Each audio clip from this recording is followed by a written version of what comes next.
Oh, dear creature, why do you bow down? For fear of the unknown, or for a power that you covet? Oh, dear creature, why do you bow down? For I am no god, I am but a sinner. Who is he? Just another spawn of the Abyss? Maybe he's an illusion the Abyss Twin was exposed to in the past. Some even think he may be the remnant of King Deshret of old. But I think he's someone far more sinister. How sinister? I'm talking the king of the entity known as the Abyss. The arch nemesis of the Primordial One. The second who came. And by the end of this video, you'll be hard-pressed to disagree. This is the Unlikely Genshin Gamer, and welcome to my theory about how the Abyss itself is the second who came. With the arrival of Nahida's lore-packed second story quest, we now have more information than ever to help us piece together what truly happened in the early history of Teyvat. If you haven't done that quest yet and don't want to be spoiled, then you might want to come back after you've done it, because we're going to analyze that quest to pieces. Mild spoilers will abound for other world quests across the nations as well, though mostly in Sumeru, so beware. And with the disclaimers out of the way, let's get started. Now, because the clues for this topic are so scattered throughout the game, to present it coherently, I'll first have to list what we know about the second who came, then overlay what we know about the Abyss, and together you'll see why it's very likely that the Abyss and the second who came are one and the same. We first learn about the second who came from a forbidden chronicle in Enkanomiya, Before Sun and Moon, a book that Anju, the Abyss Lector, insists contains grave secrets about Teyvat. Secrets which, when Orobashi, the Watatsumi Omikami, unwittingly read, he was sentenced to death by the powers that be, likely because he was not one of those recognized by Celestia. There are many other deep secrets in this book that have not been mentioned again. But one topic that was expanded on was the second who came and the Dragon Sovereigns. The book tells us that the Primordial One, perhaps named Phanes, came from beyond Teyvat and made war with the 7 original dragons to conquer the land for humans. But eventually afterwards, a second came, and a devastating war broke out that ravaged the land. This was called the Funerary Year. During this war, the civilization that Enkanomiya was a part of was mostly destroyed. Some parts, such as Enkanomiya itself, fell into the Dark Sea, while still inhabited. I say some because there are remnants of the exact architecture of that civilization scattered elsewhere throughout Teyvat. Deep in the chasm and in the desert, these ruins don't just share similar design elements, but are actually identical, and this is an important clue to this theory. But we'll get back to that later. It's left unclear in the book who won and how, but we learn far more about this war and its 2 antagonists in Sumeru from Nabu Malikata, the Mistress of Flowers. In a piece of the Flower of Paradise Lost artifact set, the Mistress of Flowers tells us that the Primordial One was victorious because of the deployment of the Celestial Nails. Check out this quote from the Amethyst Crown. But in time, invaders descended from beyond the firmament, bringing with them destruction, overturning rivers, spreading plagues. And though the invaders brought war to my former kin, they also brought about illusions that could break through shackles to the land. But the Master of the Heavens, consumed by fear for the rising tide of delusion and breakthroughs, sent down the divine nails to mend the land, laying waste to the mortal realm. Nahida corroborates this. So, the corruption, disorder, and truth, if you will, of the second outsider was suppressed in favor of the rule of law as it was set forth by the Primordial One. Apep, one of the most bitter of the original sovereigns, elaborates even further on this, and therein lies our biggest clue to the connection between the two. Because the entity that Nibelung, the king of the dragons, went outside of Teyvat to recruit in his fight against the Primordial One was forbidden knowledge. What is forbidden knowledge? It's a kind of knowledge that doesn't belong to this world, and a form of truth that can't be understood. It came from the very bottom of the abyss. Even I could never understand it. The world is constantly rejecting it, leading to all kinds of bad phenomena. There's our connection. According to Apep, the Dragon King acquired the power of darkness to fight against the Primordial One.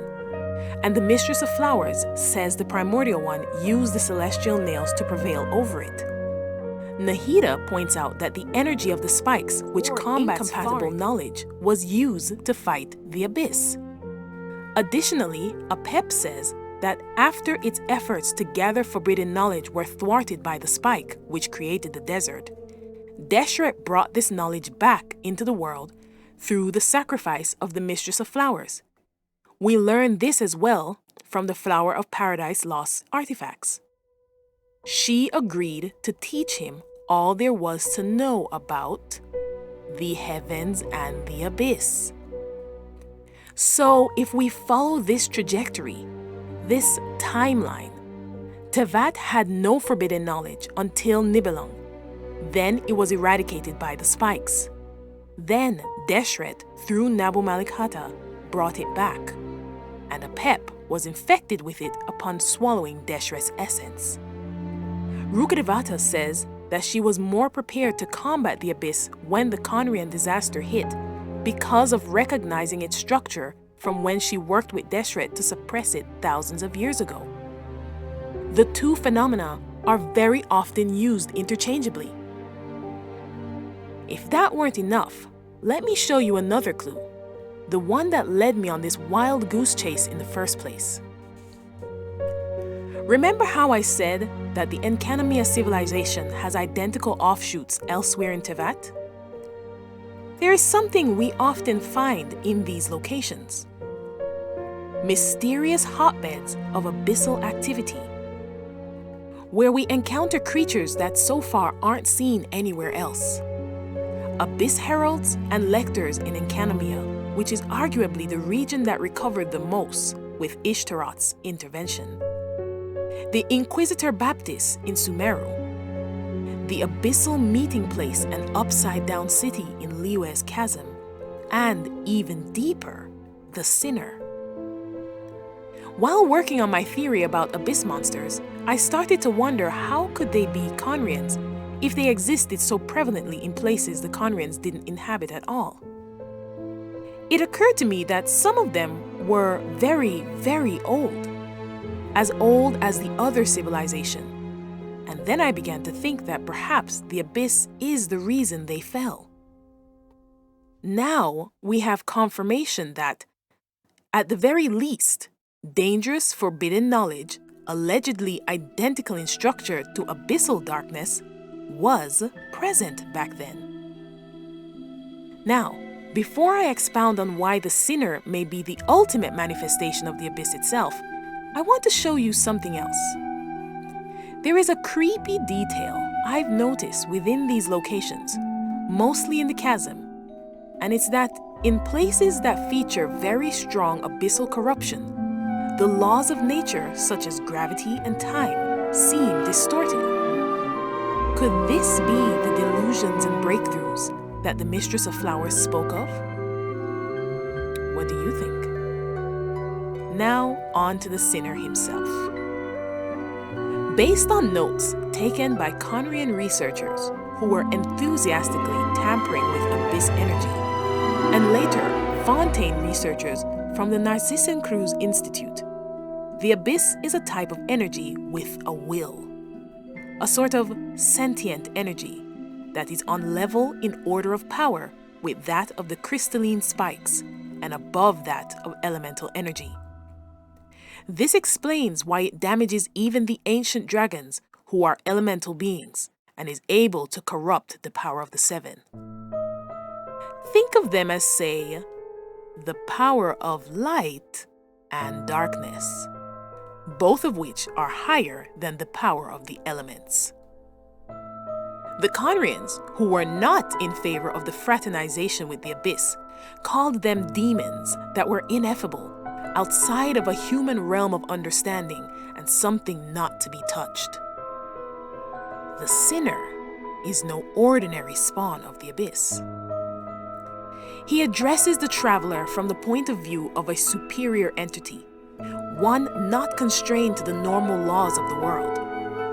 Dainsleif refers to him with an air of apprehension when telling the traveler that he might have seen you, because he's powerful enough to somehow acknowledge the current traveler's existence, although his only interaction with you is through a shared dream through the corrupted ley lines.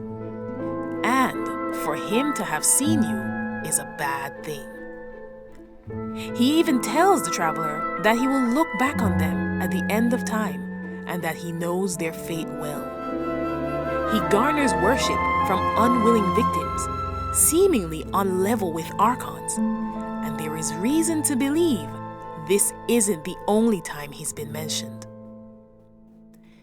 There is an obscure achievement we can gain from interacting with a strange samurai on Yashiori Island and his beloved shrine. A shrine he insists you must worship at 3 times a day to appease a mysterious him. At first, it seems he could be referring to Orobashi, whose skeleton is nearby, and the Tataragimi from his death is what has infected the man.